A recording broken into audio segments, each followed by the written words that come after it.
All right, next on the list for this Ibis Ripley LS. LS stands for, I don't know, long and sexy. So we're replacing this XTR Shadow rear derailleur Plus. Plus has the on-off, which is the clutch. Synonymous with a one-by system, which you can't see right now, but it's a single chain. No front derailleur on this guy. So we are replacing it with a derailleur called Box 1 11-speed rear derailleur. I'm going to assume it's compatible with a Shimano shifting or shifter. So let's get to it.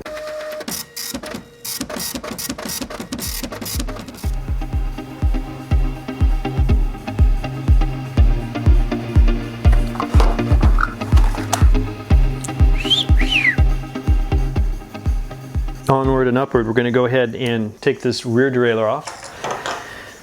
So we're going to start with making sure the derailleur is completely relaxed. So we're downshifting our shifter. Get that chain in your last gear, no matter what you are, 9, 10, 11, 12.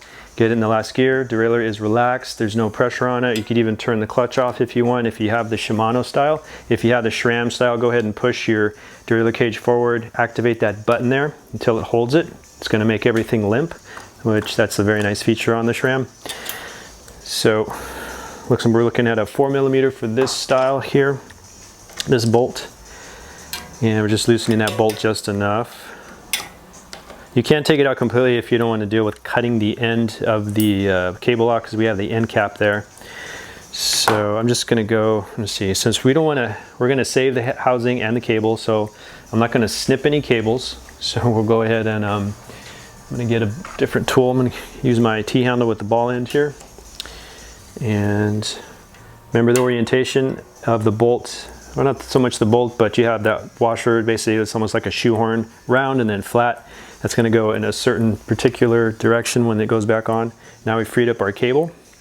So most likely the cable should be okay as far as length, and everything's in good condition, no fraying, no squashing of the cable there. Since we are taking this off, we're going to have to open up our chain here. So right here is our quick link, or whatever you want to call that, the master link, the missing link, whoever came up with creative names. But basically, we're going to open this up. I'm going to use a tool because doing it by hand is a pain in the butt.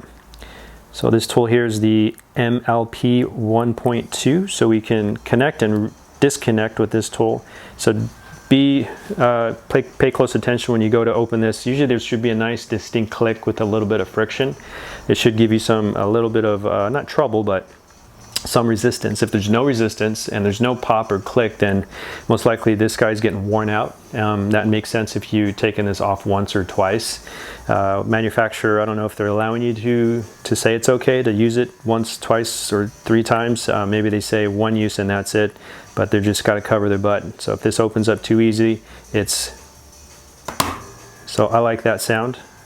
That has some resistance to it, and careful that we don't hang on to that so it doesn't spring away. You could always take the chain off of your front chainring so it gives you more slack, because if you do let go, there might be spring loaded and the chain can take off, or you might lose your quick links here. So we're going to reuse these because it did have a lot of friction when I opened that up. Now we can unthread our rear derailleur.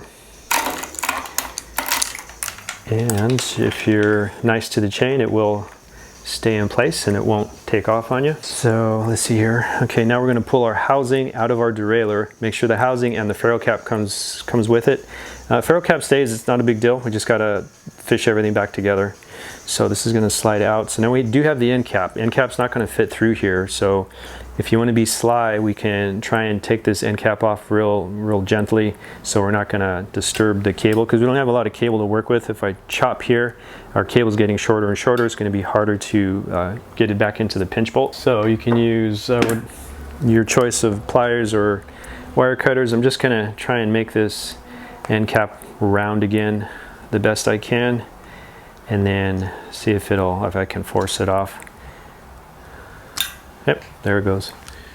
Cool, so we can reuse that guy. So now we're going to pull housing out, and ferrule cap is coming with it. If you get that ferrule cap to come with you, the better. Slide that out. Got a little bend in the cable. You can straighten that cable out a little bit, pull that through. And with this XTR, there's a plastic sleeve that just came with it. That's going to sit right back inside here. So I'm going to shove that back in. It's just a plastic guide. Plastic always allows cable to slide easily. So I'm going to use a little flat head to push that guy back in there, and it kind of pokes out the bottom here. So boom, he's ready to go. Okay, so that's out of the way. Now our derailleur is completely free. Go back with my 5mm. We're disconnecting it from our derailleur hanger. Again, not too tight, that's a good thing. Looks like somebody put grease in there. Boom, and that's that. Now we'll come with our new one, our other gnarly looking contraption. Pretty clean looking. I don't think I've heard of these guys. I might be living under a rock. Called Box, 11 speed, and then it says 1. So maybe it's made for a 1x system. Then we got Pivot Tech here, and then their little emblem of a box. Pulley wheels, lower pulley wheel is pretty big. Upper pulley wheel, still looking hard to tell if they're plastic or a nice light aluminum. But we really got thread locker on the bolt that's going on back onto the bike. I'm gonna go ahead and put a little grease on there too. This is probably up for debate whether you just want to go straight grease or straight thread locker. I've even heard both. Haven't had an issue with either or. Although this thread locker is already pre-applied and it's dry. If you apply it, don't apply a whole bunch because it could cause a problem trying to open it back up. Even if it's the blue stuff that can be used, you can use a hand tool to remove it. Man, this guy's pretty light. This guy's pretty light too. Okay, XTR ones. XTR has some carbon, half of the cage is carbon. I don't know if they have any titanium on here. It's probably got some sweet stuff though. Definitely steel cartridge bearings, probably possibly ceramic inside there. Should be, you're paying for it. This guy, I'm not sure. All right, so we got that all set up. And that's about all I'm gonna do for prep on that when I get this started. So this one does have one B screw coming in. There's no other sliding or swiveling linkage. So this B screw, the bottom of that B screw is gonna rest right on the ledge of your hanger here. So I usually like to throw my tool in there, come in, orientate this appropriately so that B screw is gonna land on top of that derailleur hanger ledge. And just come in nice and straight. And I'm going very gently here. I can't get my fingers to tighten that, so I'm using a tool. But again, you're being very cautious not to cross thread. Now, before I tighten too tight, we're making sure that B screw is resting on that ledge. That's perfect, that's where we want it. And make sure it stays in the downward position. So I'm just applying a light pressure down as I'm tightening, because it may want to come up as I'm tightening clockwise. And then torque for this is probably 5 to 7 Newton meters in that range. I'm just gonna go by hand, possibly even 10. All right, so that guy's nice and tight, and we still have rotation here if it needs to move, but definitely solid. And we got a nice tight spring here. It's probably got another built-in clutch, probably similar to the SRAM. I see no on-off switch. I can play with all the details later. But we have our pinch bolt right down here.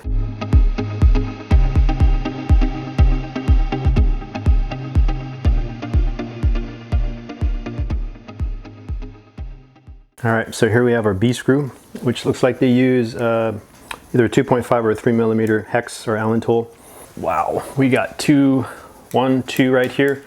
I'm gonna guess those are our limit screws. These are not marked. There's no L, there's no H. You can always try and look at the underneath and see what's touching, what's not touching. We know right now it's more or less in the relaxed position on our last gear. You can see by the upper pulleys in line here. So whatever screw is touching, that's going to be your high. Oh, in this case, I'm going to say it's this guy right here. So our outside one, again, we're using probably a 3mm Allen tool. 1, 2. Our pinch bolt is right here. And it looks like a 4mm.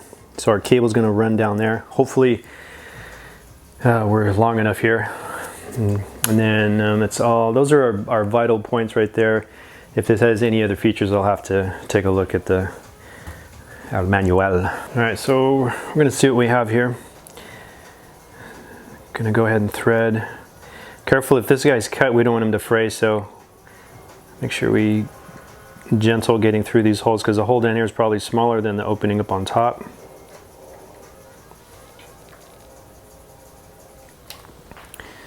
Cool, got that through. Get our housing in place. We kind of popped out over here. Oof. Interesting.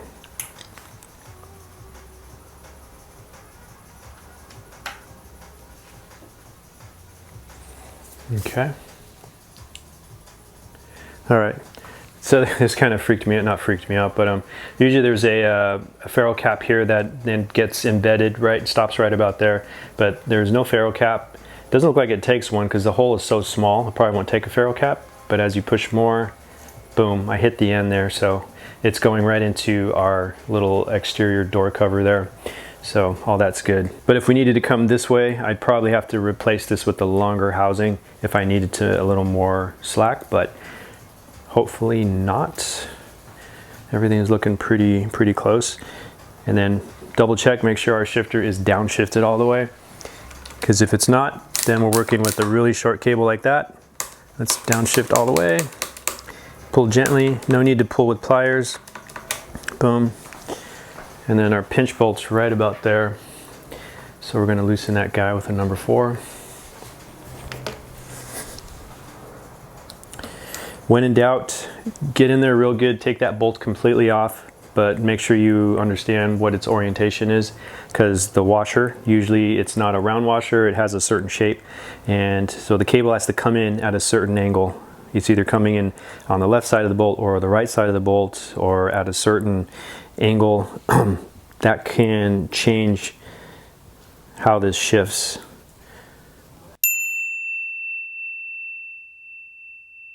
So if I take this off, yeah, so actually this little washer kind of pointed like an arrow on this side, flat over here, it actually has an indentation where it's going to hug the cable. So that has to line up appropriately back over here. So usually these cables are coming in, you're running a nice straight line more or less. So get that orientation correct. This has a little thread locker on it. You can throw a little grease if you want or not, but get that orientation correct, keep it loose, get that cable pinched. Looks like the cable will be long enough, and then we'll go ahead and cinch it up. So I want to get a good look at orientation. We know we got a flat side where the cable is going to be running on, so is this going to go this way or 180 degrees the other way?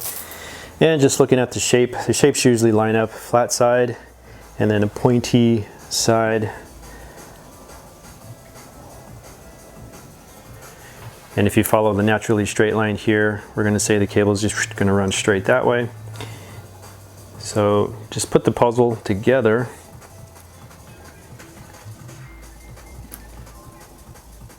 All right. And then go ahead and get that pinched. Get it to about 5 to 6 Newton meters of tightness. So I'm going to go ahead and I'm going to put an end cap on here because it's going to help me grip this and pull tension. All you need is fingertips. We don't need to grab pliers. And because it's so short, we're just barely going to make it, but it's going to work.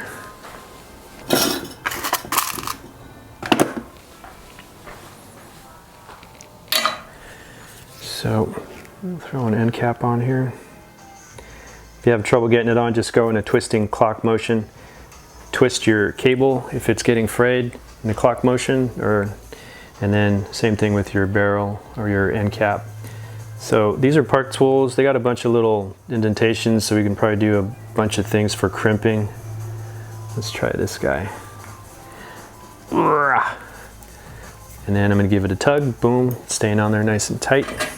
So now I have a grip. It's going to make my life so much easier for the next 30 to 60 seconds.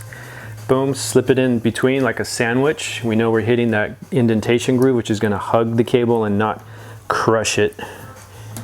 And then we're going to tighten this guy up. Not too tight.